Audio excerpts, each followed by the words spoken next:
Imagine being stuck in a foreign airport, unable to leave, unable to move forward. For 18 endless hours, every second feels like a lifetime. This is not just a delay, it's a true survival story inside the terminal. And it all started with one unexpected mistake. Michael, a 32-year-old businessman, was on his way from New York to Singapore for an important trip. Dressed in a classic gray suit and carrying his laptop bag, he looked like any other frequent flyer. His journey included a layover in Dubai.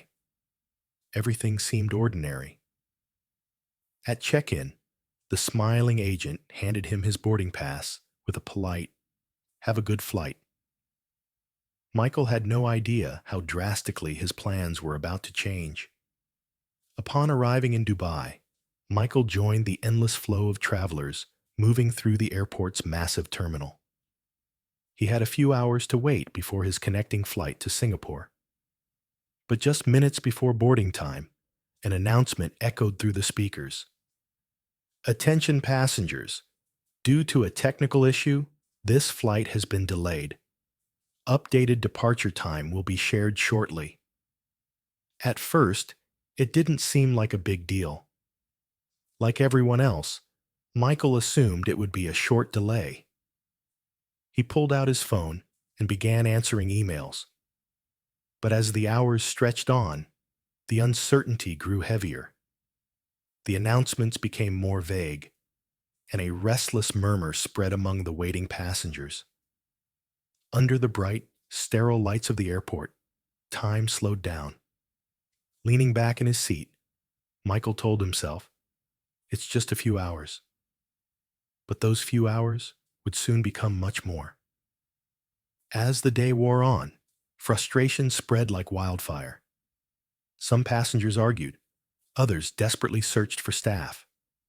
Michael, with only a small snack and a bottle of water, began to feel a strange emptiness. Nobody could say when, or if, the flight would depart. Minutes turned into hours, and hours into something bigger. This was no longer just a flight delay. Michael was about to live through an 18-hour ordeal stranded inside an airport, a story he would never forget. Michael told himself he could outlast this. People outlast things all the time. Delays, storms, awkward dinners, long lines. You keep your voice calm, your shoulders down, your expectations slightly below eye level. He found a seat near a charging pillar, one of those slim white totems with 2 working sockets and 4 that blinked without delivering a watt. Plugged in his cable and watched the charging icon stutter, then fill. The small green battery felt like hope shaped into pixels. Around him, the terminal behaved like a city that never decided whether it was dawn or night. The air smelled faintly of disinfectant and burnt coffee. Wheels of carry-on stitched the same seam in the carpet until it groaned. A child watched planes through glass, open-mouthed, palms flattening the reflection. Somewhere, a cappuccino machine sighed, then snarled. The announcement chime, 2 gentle notes, fell like a mantra over the crowd, so frequent it stopped meaning anything and started meaning everything. He met Sarah because she couldn't make her power bank cooperate with her adapter, and asked, in the practiced voice of a teacher who makes a question sound like a favor, "Do you happen to have a USB-C?" He did. She returned it with an apology in her smile. Raj drifted into their orbit later, rolling his shoulder as if he could loosen the delay out of his muscles. The 3 of them formed what airports make without trying. A small neighborhood built around an outlet and a schedule no one trusted. The updates came like weather, vague, shifting, outside anyone's control. Awaiting clearance. Crew duty time being assessed. New estimated departure in 2 hours. 2 hours became a hand-drawn number that someone erased and drew again. Gate screens switched fonts, then colors, then back, as if clarity could be formatted into existence. Rumors rose and fell.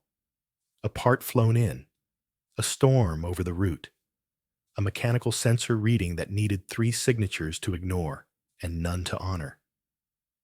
Hunger sharpened the edges of everything. The line at the noodle stand snaked around a column and braided into the smoothie queue. Prices felt theatrical, numbers wearing sequins. Michael bought a sandwich that looked like it had signed a non-disclosure agreement about flavor, a bottle of water, and an espresso that arrived with an apology and tasted like resolve. He offered half his sandwich to Sarah, who had used her last local cash on an apple for the family camped 2 rows away. The father nodded. The mother murmured thanks in a language Michael didn't speak and didn't need to. Gratitude translates without grammar. Hours started to behave strangely, stretching so thin they turned transparent and then snapping back like rubber bands. The light stayed the same, which kept time from declaring itself.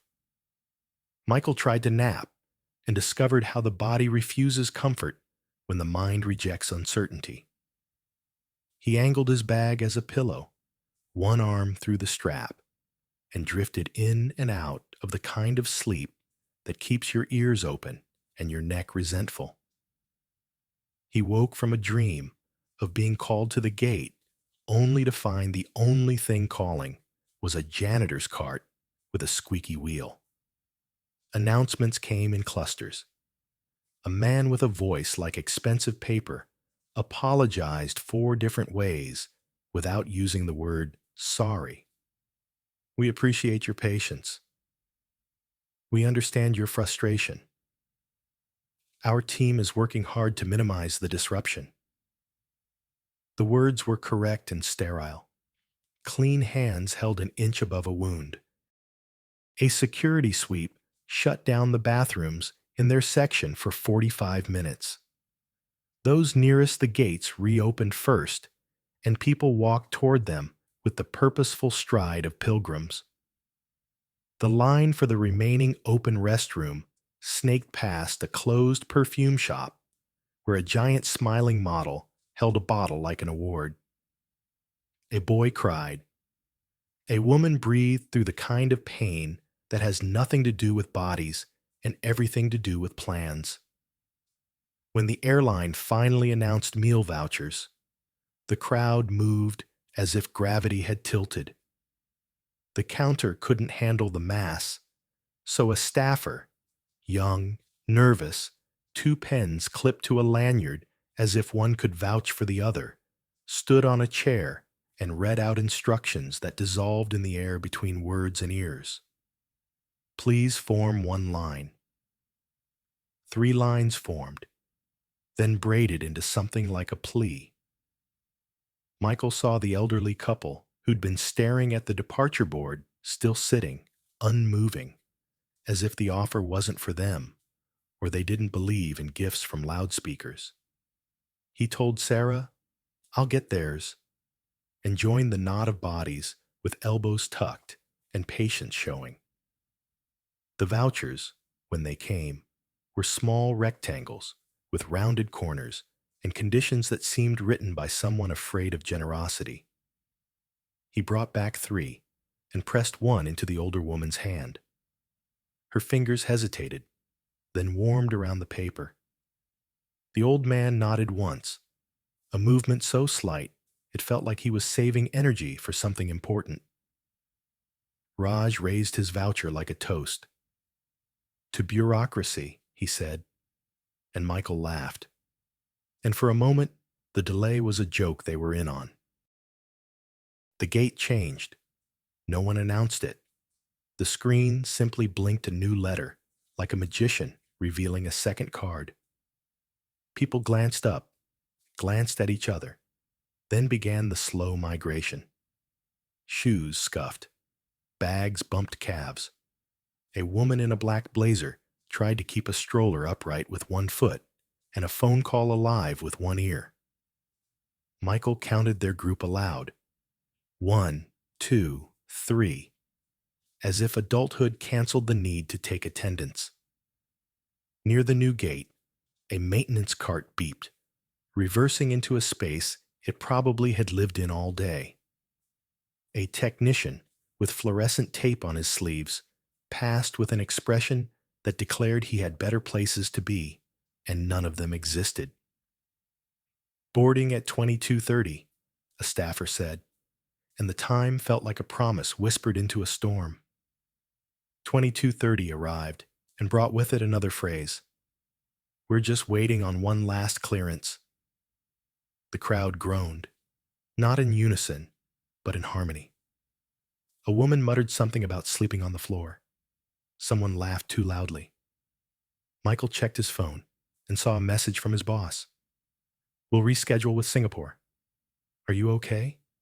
He typed, "Fine. Just delayed," then stared at the word just until it looked sarcastic. He deleted it and sent the rest. The terminal's night face revealed itself around midnight. Shops rolled down shutters with a metallic purr. Cleaning crews emerged like a new shift of citizens, moving in arcs with mops and wide squeegees, making the floor shine as if the reflection could stand in for daylight. The crowd thinned into clusters. The parents who surrendered to sleep, the solo travelers who guarded their chargers like campfires, the couples who took turns walking to keep the other from dissolving into a plastic chair. Michael watched the runway through the glass. Planes moved out there as if nothing on Earth was delayed. Red beacons pulsed. Taxi lights blinked. Engines hummed their industrial lullaby. Movement had never looked so personal. Someone tapped his shoulder and asked if they could borrow his cable. He said yes without looking, and then turned to see the young backpacker he'd noticed earlier. The kid, 20s, sunburned, a strap across his chest like a diagonal decision, thanked him and handed over a granola bar with the earnestness of an offering. Michael took it, surprised at how moved he was by a rectangle of oats and glue. He tore off the end and tasted almonds, which reminded him of nothing and everything. The updates shifted tone around 1 in the morning. A new voice came over the speakers, a woman this time, brisk and tired. "We're arranging a new crew," she said, and the phrase landed like both an answer and an accusation. Duty time rules meant the original crew had timed out. Fatigue writes its own regulations. Michael imagined the pilots somewhere in the building, faces lined with hours, being told to go sleep while their passengers learned to wait more professionally. He wasn't angry. He was past angry into something flatter and, somehow, steadier. At 2:45, a group near the far window began pointing. Michael followed their fingers to the tarmac where a set of stairs had been rolled to the aircraft's door. 2 figures in reflective vests climbed, then descended, then climbed again, as if the door itself needed convincing. A cargo loader trundled toward the hold, paused, reversed, paused again. The plane sat there with the stillness of a patient animal. He found himself talking to a security officer stationed near the gate rope. The man's badge read Khalid, and his posture suggested kindness underneath protocol. "Mechanical?" Michael asked. Khalid's mouth made a shape that was almost a smile. "Always something. Sometimes small and complicated." He lifted his chin toward the aircraft. "They don't move until they are sure." The sentence was both threat and comfort. Michael's phone slid toward empty again. He texted his mother, because in the economy of worry, she had earned a dividend, and wrote, "I'm safe. Delay. Will update." He turned off background apps, dimmed the screen, and watched the percentage hold at 9 like a nervous heartbeat. Sarah returned from the bathroom with news that didn't yet know if it was good. Someone had overheard a gate agent say the clearance would come in the next hour. Hope and rumor often shared a wardrobe. By 4, the terminal had a hushed, church-like sound. Conversations pressed closer to mouths. The cleaning crews disappeared, having restored surfaces to their athletic shine. The announcement chime softened into the auditory wallpaper of a place that refused silence on principle. Michael closed his eyes and heard the hum of air conditioning as if it were wind across an empty field. He woke with a start because someone said his name. Not someone. The speakers? Mispronounced, but unmistakable. "Mick Kell, please approach the gate desk." For a moment, he thought it was a dream, the kind that welds your worry to your senses. He stood, legs heavy, and Sarah looked at him with a face that asked a bright, wordless question. He shrugged, already walking. At the counter, the agent found his reservation on a screen that painted everything in corporate fonts. "Mr. Michael, we need to reissue your boarding pass," she said. There was a system refresh. It's routine. She asked for his passport. He unzipped the inside pocket of his jacket and felt fabric where a booklet should have been. He checked the laptop sleeve, the outer pocket of his carry-on, the hidden zip he never used because he always forgot it was there. The edges of his vision narrowed and brightened at the same time. "It should be here," he said, too calmly, as if tone could negotiate with reality. He looked back at the charging pillar, at the chair, at the floor he'd declared his temporary address. The agent's voice softened. "Sometimes people leave it in the tray at security," she offered, "or it slides under seats." His mind tried to replay the last 12 hours. Hands, pockets, zippers. As if memory were a surveillance system you could rewind without grain. He saw the granola bar, the voucher, the text to his mother. He did not see the moment after the nap when he had tucked the passport into the book he'd been pretending to read, because that moment hid behind the next one. He swallowed and told the agent he would check his seat. She nodded, her face a professional blend of patience and procedure. "We'll hold the reissue," she said, "but boarding will begin soon." He walked back to the cluster of chairs that had been a neighborhood, then a camp, then an address. The cleaning crew had passed through. The floor was unreasonably clean, which made the absence louder. Sarah stood, reading his expression before he spoke. "You lost something." Not a question. He nodded. "Passport?" he said, and the word felt like a door closing softly. They bent to look under seats, behind legs, beside bags. Raj joined them, dropping to his knees without ceremony. The father from the family handed over a phone with the flashlight already on. The backpacker scanned the aisle like a searchlight. The terminal, now a half-awake congregation, turned its attention toward a single object measured in centimeters but calibrated in futures. The announcement chime sounded again. The gate screens shifted from delayed to boarding soon. Somewhere, a printer spat out fresh passes. The aircraft door opened like an answer waiting for the right question. Michael reached under the chair one last time and felt only smooth plastic and a gum wrapper with ambitions. He straightened. Breath caught half in his chest, the kind that holds until something changes. Over the speakers, the voice returned, Clearer now. Closer somehow. Passengers for flight. Please prepare for boarding. There was a pause, the quiet space where choices live. Mr. Michael, please return to the gate with your travel documents. He looked at his hands, empty in a place designed for carrying. The neighborhood of strangers stood with him, eyes bright in pooled light. The plane waited. The night waited. Somewhere, the passport was either still his or already not.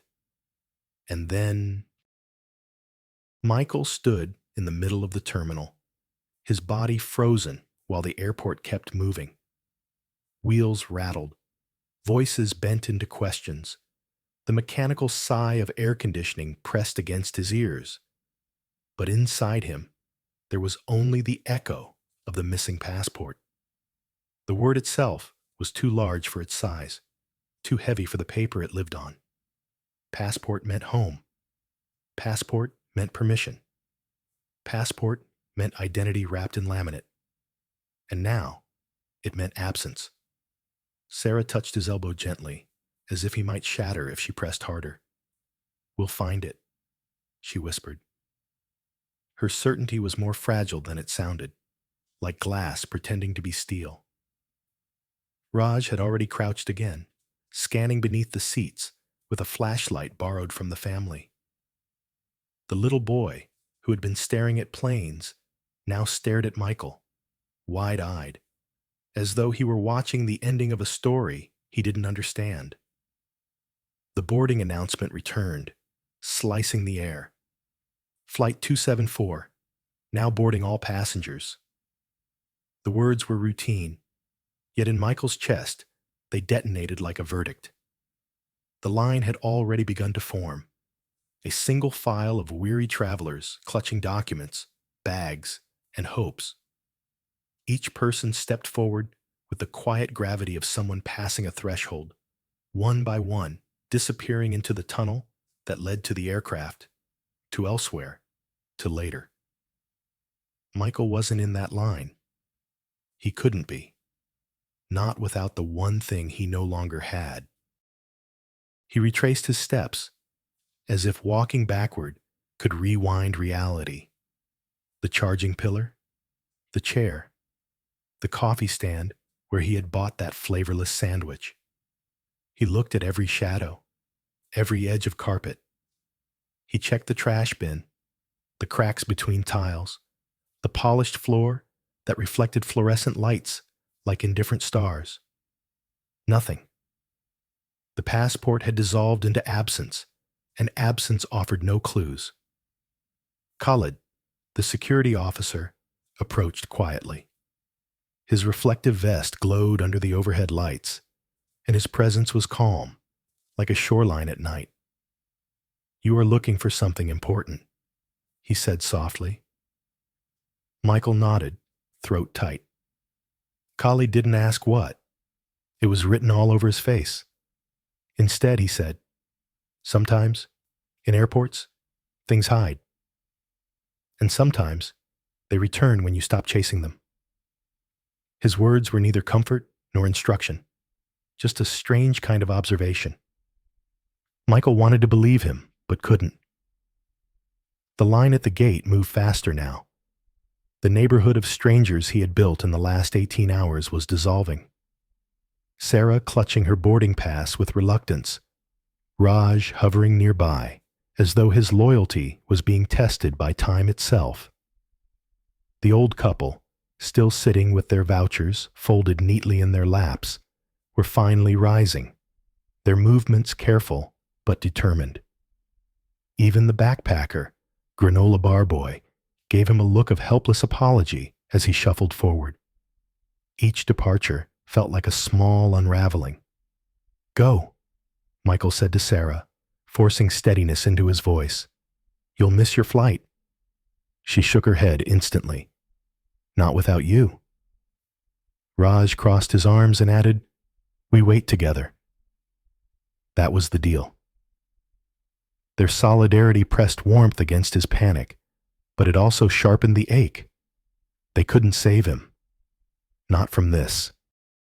He sat back down, hands on his knees, breath shallow. A memory flickered. Earlier in the night, after one of his restless naps, he had tucked the passport inside his book, an old paperback he carried more for comfort than reading. His heart kicked. He grabbed the bag, pulled out the book, shook it open. Pages fluttered like frantic birds. No passport, just paper and air. His stomach hollowed. The boarding line was thinning. The announcement voice grew sharper, more insistent. Final call for Flight 274. All remaining passengers, please proceed immediately. The words wrapped around him like a closing fist. Sarah's hand was still on his arm. Raj muttered something under his breath in another language that sounded like a prayer disguised as frustration. Then, from behind him, a voice. "Excuse me, is this yours?" Michael turned so fast his neck popped. The janitor with the squeaky-wheeled cart stood there, holding a small navy booklet between two careful fingers. The cover glowed under the light. Passport. His passport. Michael's knees nearly gave way. "Yes," he breathed, the word breaking open with relief. "Yes, that's mine." He reached for it, fingers trembling. The janitor smiled, modest and tired, as though he'd returned a lost pen, not someone's entire future. "Found under the chair when I cleaned," he said simply. "Thought someone would come looking." Michael clutched the passport like it might disappear again, like it was alive. His chest filled with air he hadn't realized he'd been holding for hours. He looked at Sarah, who grinned with unfiltered joy, and at Raj, who slapped his shoulder with brotherly triumph. But the victory came with urgency. The boarding tunnel was almost closed, the line nearly gone. The speakers issued one last plea. This is the final boarding for Flight 274. The staff at the desk were already preparing to shut the gate. Michael bolted forward, waving the passport, his bag slamming against his hip. Sarah and Raj ran with him, their shoes hammering the floor. The gate agent saw them coming and sighed, half exasperation, half relief. "You cut it close," she said, scanning their documents. "Very close." She handed back the passes with the efficiency of someone who had seen every variation of human delay, but still believed in completion. They stepped into the jet bridge, the air cooler, humming with the promise of elsewhere. The walls vibrated faintly with the engine's patience. For the first time in nearly a day, Michael felt movement that meant progress, not waiting. He exhaled, long and deep, the sound of a man crossing back into his own life. On the plane, he slid into the narrow seat, buckled in, and closed his eyes. Sarah sat beside him, smiling softly, the kind of smile people share when they've survived something unplanned but unforgettable. Raj leaned across the aisle and said, "Well, 18 hours makes good friendship, doesn't it?" Michael chuckled, the sound rough but real. Outside, the runway lights blurred into lines as the plane began to taxi. The cabin tilted, the engines roared, and the world fell away beneath them. The airport, with all its fluorescent hours and whispered uncertainties, shrank into a memory. Michael looked at the passport in his lap. It was just paper, but it had held him hostage. It was just paper, but it had brought him closer to strangers than time or design ever could. He thought about the janitor, about Khalid, about the boy with the flashlight, and the family with the apple. Airports weren't just about departures and arrivals. They were about the moments in between, the waiting, the wondering, the helping hands in fluorescent night.